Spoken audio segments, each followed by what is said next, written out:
আমি অহাকালি প্ৰায়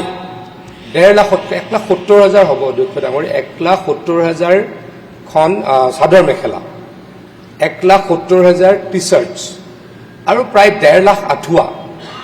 মুখ্যমন্ত্ৰী ডাঙৰীয়ে 12 কোটি টকা আমাৰ দলৰ কাৰ্যকৰ্তাসকলৰ পৰা তুলি দিয়াৰ ব্যৱস্থা কৰিছে অধ্যক্ষ ডাঙৰীয়ে মই ভাবোঁ যে এইটো প্ৰায় আৰু অলপ বাঢ়িব কাৰণ সেইখিনি সময়ত আমাৰ আঁঠুৱাটোৰ কথা নাছিলে প্ৰায় 15 কোটি 16 কোটি হ'বগৈ অহাকালি অধ্যক্ষ ডাঙৰীয়ে 4টা বজাত আমাৰ ৰাজ্যিক কাৰ্যালয়ৰ পৰা শিৱসাগৰ চৰাইদেউ আৰু যোৰহাটৰ দিশে আমাৰ এই সামগ্ৰীখিনি ৰাওনা হ'ব